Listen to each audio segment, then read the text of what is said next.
qu'est-ce qui s'est passé et pourquoi est-ce qu'Alstom a rencontré des difficultés, quelles difficultés, qu'est-ce qu'on a essayé de faire pour en sortir.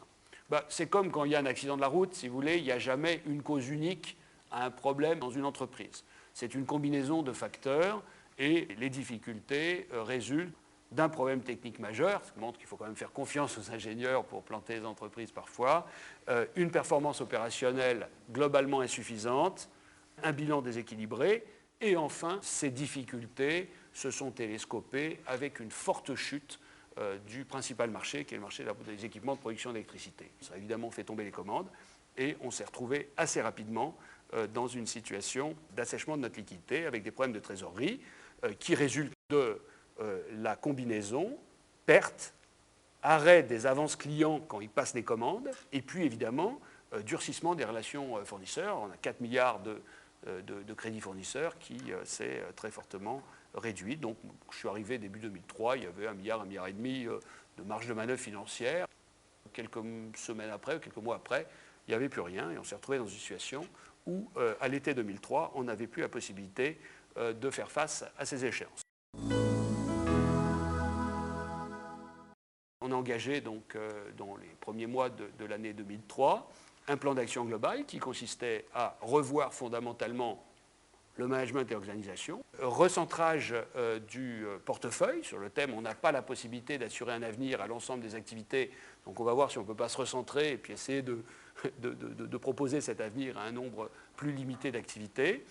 Amélioration de la performance, il y avait un problème d'amélioration de la performance à la fois technique mais également opérationnelle, et puis enfin consolidation financière.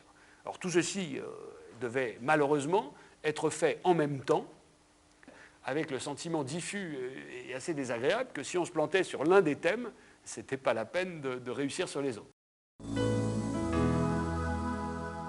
Depuis la mise en place de ce plan, on est passé d'une situation où on avait 5 milliards de dettes, 2 à 3 milliards à payer au titre des engagements sur les turbines, à une situation sur laquelle on n'a évidemment plus d'engagements à payer sur quelque sinistre que ce soit, et on est en cash positif de 900 millions à fin septembre 2007.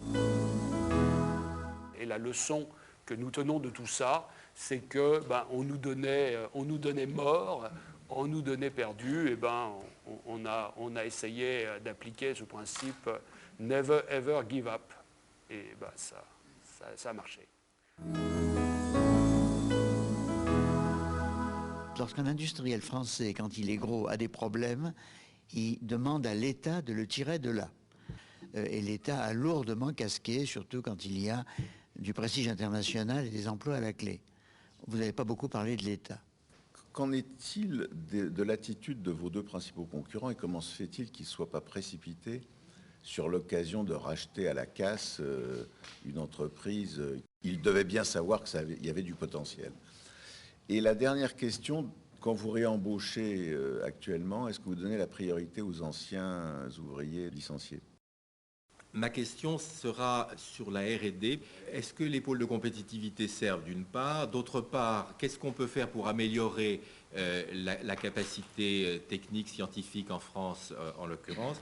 Et dernier volet de la question, le choc dollar fait-il que la localisation à terme fasse qu'il y en ait beaucoup ailleurs, ou est-ce qu'on peut faire tout de même des choses pour que le cœur conceptuel demeure français? Comment est-ce que vous voyez au jour d'aujourd'hui votre groupe dans sa capacité à saisir de nouvelles opportunités et puis en même temps aussi à répondre à de nouvelles menaces? Je pense tout particulièrement à la Chine, qui il n'y a pas si longtemps que ça a été vu comme juste l'atelier du monde et qui de plus en plus est aussi le bureau d'études qui est en train de monter. J'ai noté que vous étiez implanté dans 70 pays, vous y faites des implantations, vous y faites des acquisitions. Est-ce que vous vous efforcez de faire partager par tous vos collaborateurs dans le monde une culture Alstom? Pouvez-vous un peu nous parler de nucléaire? Vous êtes dans les turbines, on sait votre intérêt pour les réacteurs. Avez-vous une alternative si les choses n'aboutissaient pas? C'est un peu vital sur le plan de la production d'énergie, d'électricité à terme. J'ai une question un peu provocatrice et assez personnelle. J'adore. Plus un dirigeant a réussi, plus il a tendance à sélectionner dans l'environnement les informations qui confirment ce qu'il pense. Et la question que je me pose par rapport à ce que vous avez présenté, c'est comment est-ce que vous faites pour organiser la contradiction autour de vous? Comment est-ce que vous faites pour maintenir un débat assez vif autour de vos options stratégiques, de vos positions de management, qui n'est pas une chose facile, je pense, dans votre situation? Quand vous vous promenez dans le monde, qu'est-ce que vous vous dites sur les atouts et les faiblesses de la France?